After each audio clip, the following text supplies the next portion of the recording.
I stood in the middle of that Greyhound station with $42 in my wallet and my son's last words still ringing in my ears. Dad, I love you, but Cheryl and I need space. The house is getting crowded. Crowded.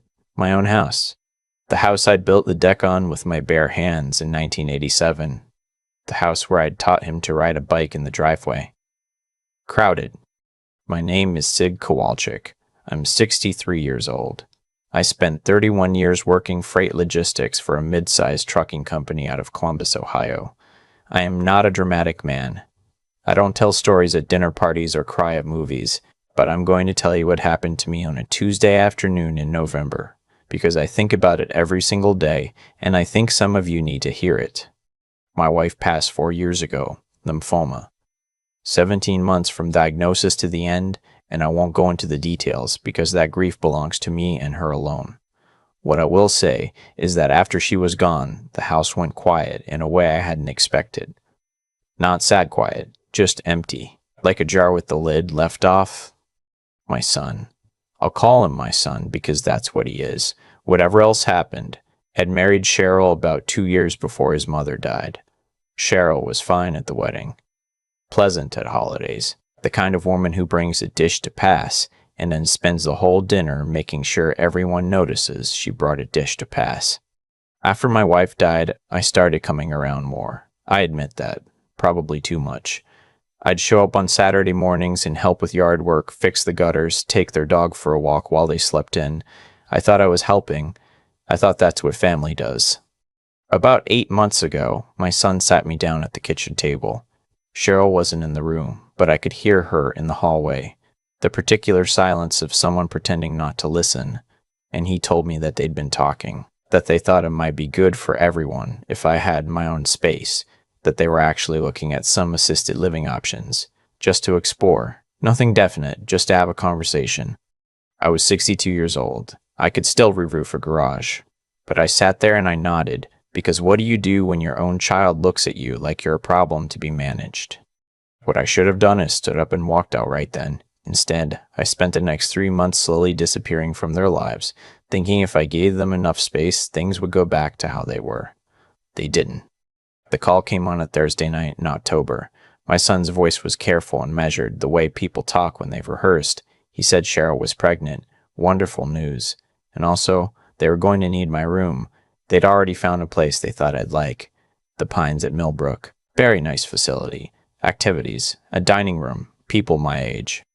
He said, people my age, like it was a selling point. I told him I needed to think about it. I hung up the phone and sat in the dark for a long time. I don't know exactly when I decided to leave. I think it was around midnight, when I realized I was calculating whether the $42 in my wallet was enough for a bus ticket somewhere, anywhere. That wasn't the Pines at Millbrook, with its activities and its dining room and its people my age. I packed one bag, a duffel I'd had since the 90s. I left my key on the kitchen counter. I called a cab to the Greyhound station, because I didn't want my son to drive me anywhere ever again. The station was mostly empty when I arrived. Tuesday afternoon in late November, so the holiday crowd hadn't started yet. Just a few people scattered on the hard plastic seats. A young woman with 2 little kids asleep across her lap. A man in a Carhartt jacket eating a sandwich from a vending machine wrapper. The overhead lights the kind of hum and a frequency you feel in your back molars. I sat down with my duffel at my feet and stared at the departures board. I had no particular destination in mind. I had a sister in Tucson. I hadn't spoken to properly in 6 years. An old work buddy in Pittsburgh. Neither felt right. Neither felt like anything except running. You look like a man who just made a decision he's not sure about. The voice came from the seat to my left.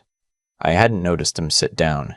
He was older than me, maybe 70, 75, with a white beard trimmed neat and the careful upright posture of someone who'd had military in his background, or just a mother who didn't tolerate slouching. He wore a good coat. Not flashy, but the kind of quality that shows in the way something hangs. His eyes were covered with dark glasses, and there was a white cane folded across his knees. "That obvious?" I said. "I've been sitting in bus stations a long time," he said. Waiting is its own kind of language. I didn't want to talk. I'm not someone who makes friends with strangers, but there was something about the way he said it. Not pushy, not performing sympathy, that made me answer honestly. My son asked me to leave the house, I said, so I left. He was quiet for a moment, not the silence of someone thinking of what to say next, but the silence of someone actually absorbing what they heard. Your house? He asked. Mine and my wife's. She passed 4 years ago.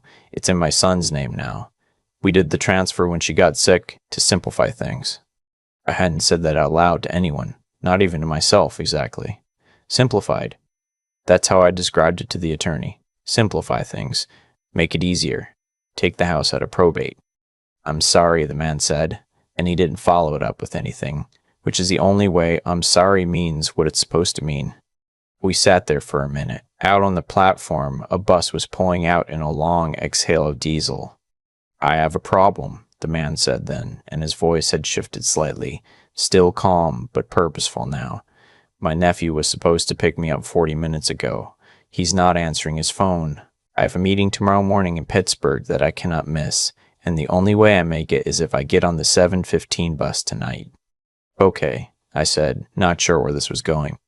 I can find my way around a bus station fine, he said.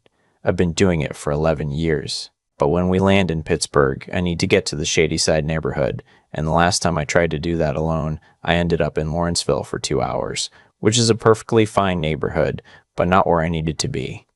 He paused. I don't have any claim on your plans, he said, but if Pittsburgh is a direction you could go tonight, I would pay for your ticket and cab fare on the other end, and I would genuinely appreciate the company. I looked at him. He was facing forward, not toward me, which is the thing about talking to someone who's been blind long enough. They don't perform eye contact. Why would you trust me? I said. You don't know me. You just told a stranger in a bus station that you gave your house to your son, and he asked you to leave, he said. People who are looking to take advantage of someone don't lead with that. It was a better answer than I expected. Pittsburgh's as good as anywhere, I said. His name was Theodore Aldrich. He told me to call him Theo, and I'm using his name here because he told me when all this was over that he didn't mind. He had made his money in commercial real estate development. Not the flashy residential kind you see on cable, but the institutional kind. Medical office buildings, logistics centers, long-term lease structures. He'd started with nothing. A business degree from Penn State and a willingness to work 18-hour days, and by the time he was 55, he ran a firm with 40 employees and a portfolio that I eventually learned was worth something in the range of $250 million. He didn't tell me any of that on the bus.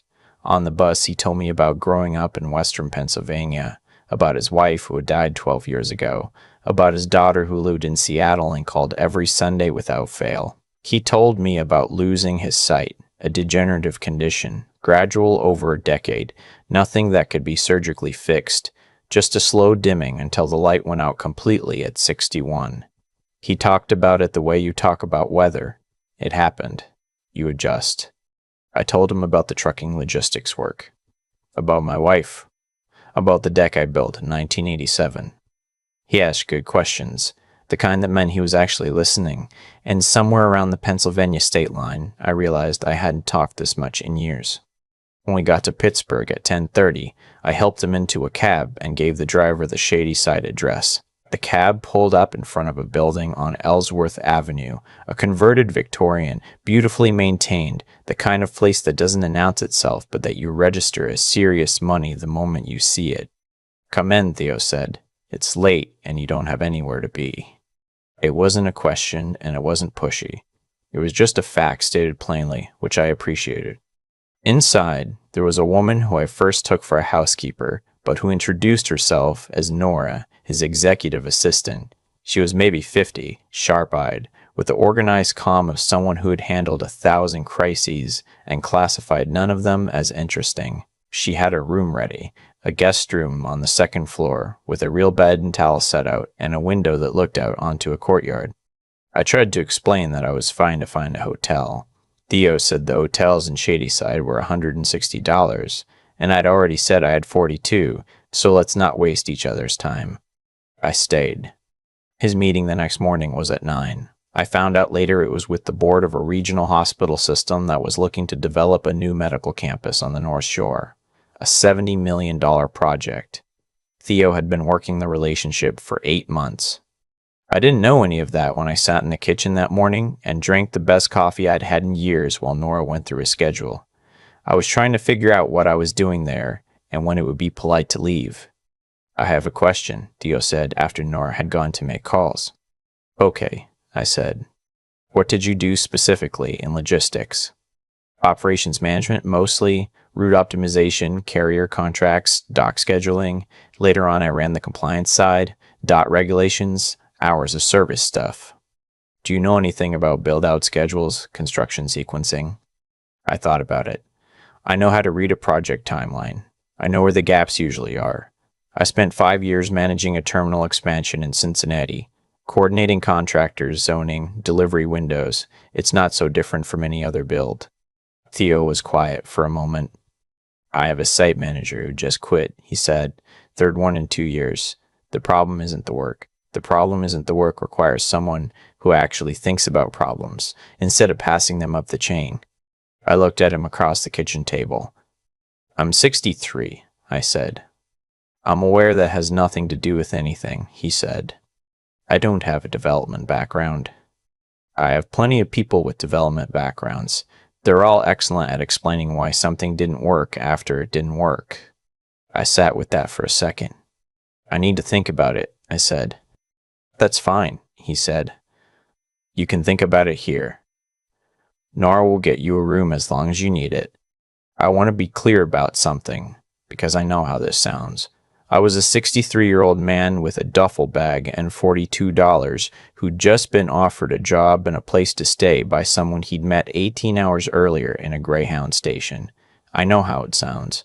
I thought about it from every angle I could find. But here's what I kept coming back to. Theo hadn't offered me anything I'd asked for. I hadn't told him I needed work. I hadn't been looking for pity. He'd watched me spend 8 hours on a bus being exactly who I was, and then he'd said, essentially, that person seems useful. Not that person seems sad. Not that person needs help. Useful. I hadn't been called useful in a long time. I started the following Monday. The project was harder than I expected and more interesting than I expected, which is always the right combination. The North Shore Medical Campus was in pre-construction phase, which meant a hurricane of permits, contractor bids, utility negotiations, zoning variances, and subcontractor schedules that all needed to talk to each other and mostly didn't. I spent the first 2 weeks just reading every document, every contract, every correspondence file going back 14 months. Nora looked at me sideways the first time she saw me come in at 7 a.m. and start pulling files. By the end of week 2, she'd started leaving a second coffee on my desk. Theo and I had a routine. Every morning at 8, we'd sit in the kitchen while he ate, and I briefed him. Not a formal presentation, just talking. He asked sharp questions. He had a way of finding the one assumption nobody had examined and pulling on it until you either defended it or admitted it needed rethinking. He didn't accept "that's how we've always done it" as an answer, which meant I stopped saying it pretty quickly. I will tell you something I never expected to feel at 63. I felt like my brain was working again, not just running on autopilot or getting through the week, but actually problem solving, actually mattering to something. About 2 months in, on a Sunday afternoon in January, my son called. I'd had 3 missed calls from him since I left. I hadn't called back. I wasn't trying to punish him. I just didn't know what there was to say that would be worth saying yet. But this time, I picked up. Dad. His voice was different. Less rehearsed. I didn't know you'd left. I went to check on you and the key was on the counter and your stuff was gone. I thought. He stopped. I'm fine, I said. Where are you? Pittsburgh. I'm working.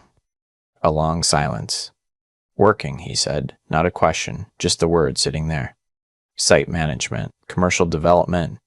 Another silence. I could hear Cheryl in the background, a low murmur. Dad, I'm sorry, he said. I don't know if, Cheryl and I talked, and we think we handled things badly. We'd like you to come back. I thought about what to say. I thought about the key on the counter and the Greyhound ticket and the $42. I'm not coming back, I said. Not because I'm angry. I'm not. But I have a life here now, and I'd like to keep living it. The baby is due in April, he said, and his voice cracked a little on the last word, and I felt it. I won't pretend I didn't. I know, I said. I'll be there in April. I'll be the grandfather. That part I'd never walk away from. And the rest, he said. The rest, I said, we'll figure out over time. You're my son. That's not going anywhere. He cried then, a little. I let him. When he was done, we talked for another 20 minutes about the baby and about Pittsburgh and about nothing much in particular. And when I hung up, I sat at the window and looked out at the courtyard for a long time. I wasn't angry. I really wasn't. I think he got pulled by someone who wanted things arranged a certain way, and I think he let himself get pulled because it was easier than conflict, and I think he'll spend some years learning that easy and right are rarely the same direction. That's not a lesson I can teach him. He'll have to find it himself. Theo and I talked that evening. I told him what had happened. He listened the way he always did, completely, without interrupting. Are you okay? He asked when I finished. Yeah, I said. I actually am. He nodded, and then he said something I wrote down that night in the small notebook I'd started keeping. The people who make us feel small are usually trying to. They've just decided their comfort is more important than our dignity, and they're usually right that we'll accept it, until we don't. I thought about that for a long time. I've been in Pittsburgh for 7 months now. The medical campus broke ground in March. We're on schedule, actually 2 weeks ahead, which Nora says has never happened in the firm's history, and she's been there 16 years. Theo promoted me to project director in February, which came with a salary I hadn't expected, and won't share here because it still embarrasses me how long I went without demanding what I was worth. I found an apartment in Squirrel Hill, a 2-bedroom on the second floor of a building that was built in 1922 and has original hardwood floors and a fireplace that actually works. I put a chair by the window in the evenings and I read, which I hadn't done for pleasure in about 15 years. My grandson was born in April. I drove down to Columbus the day he called, and I spent 4 days there, sleeping on the pullout in their office, making coffee at 6 in the morning while the baby slept, doing the exact same kind of showing up I always did. But this time, nobody asked me to leave. I think that might be because Cheryl saw me come through the door with a bag and a car seat I'd picked up in Pittsburgh, and she understood something she hadn't understood before. I wasn't there out of neediness. I was there because I wanted to be, and I could just as easily not be. Something changes when people realize you have somewhere else to be. I got back to Pittsburgh on a Thursday night, and Tia was in the kitchen when I walked in. We still have breakfast together on weekdays, and sometimes I stop by on weekends if there's something worth talking through. He's become, in the way that happens between certain people at certain moments, someone I would call a friend. Maybe the closest thing I've had to one since my wife died. How's the baby? He asked. Loud, I said. Perfect. He smiled. He has a good smile. Takes over his whole face when he means it. Sit down, he said. Nora made that coffee you like. I sat down. I drank the coffee. Outside the window, Pittsburgh was doing what Pittsburgh does in May. That particular green of new leaves coming in, the kind of day that makes you feel like something is beginning. I thought about the bus station in Columbus. The $42, the departures board, and no destination in mind. I thought about how the worst night of my life walked me straight into the only thing that made sense of the years after my wife was gone. I'm not someone who believes things happen for a reason. I think that's a story we tell ourselves to avoid the vertigo of randomness. But I do believe this. Sometimes a door gets closed on you, and you can spend years trying to get it back open. Or you can turn around and see what else is in the room. I turned around, and I found out I was worth a hell of a lot more than $42 and a room I'd been asked to vacate. That's the whole story. That's all of it. I keep coming back to that kitchen table. The one in my son's house, where I sat and nodded while he told me, carefully and gently, that I had become an inconvenience. I didn't argue. I didn't defend myself. I just nodded, and then I went home and spent 3 months getting smaller and smaller, hoping that if I took up less space, I'd be allowed to stay. That's not resilience. That's erosion. and I think a lot of people my age confuse the two. What I've learned, and I learned it the hard way, in a Greyhound station with $42 in my wallet, is that there's a difference between being patient and being complicit in your own disappearance. I was patient for years. I told myself it was love. Maybe some of it was, but some of it was also fear. Fear of conflict, fear of loss, fear of being alone. And fear is a terrible reason to stay anywhere. Theo saw something in me that I had stopped seeing in myself. Not because he felt sorry for me, but because he was paying attention. He'd spent 11 years without sight, and somewhere in that time he'd gotten very good at noticing the things people actually say versus the things they perform. When I told him what had happened with my son, I wasn't looking for pity. I was just stating facts. And he heard in it the voice of someone who still had his wits, still had his integrity, still had the ability to do hard things without complaint. He offered me a job because he thought I could do it, not because he wanted to feel like a good person. That distinction matters more than I can say. There's something about reaching 60, 63 in my case, where the world starts treating your judgment like a liability instead of an asset. Cheryl saw a man taking up a room that could become a nursery. My son saw a situation that needed managing. Theo saw a project director. Same man. 3 completely different readings. And what I've come to understand is that the people who see your value aren't always the ones who love you. Sometimes they're a stranger on a bench who's been paying attention for 45 minutes and trusts what he observed. I think about the choices I made in those 2 or 3 days. Leaving the key on the counter, getting on the bus without a destination, saying yes to a man I didn't know. None of those felt brave in the moment. They felt like desperation. But desperation, when you aim it in the right direction, looks an awful lot like courage from the outside. My son is a good man who lets someone else's comfort become more important than his own father's dignity. He's already starting to understand that. My grandson is 4 months old now, and I held him last weekend, and my son watched me from across the room with an expression I recognized. The look of someone recalculating. That's enough for me. I'm not interested in punishment or apology tours. I'm interested in what comes next. What comes next, it turns out, is a project on the North Shore, a 2-bedroom in Squirrel Hill, and the best coffee I've ever had in my life.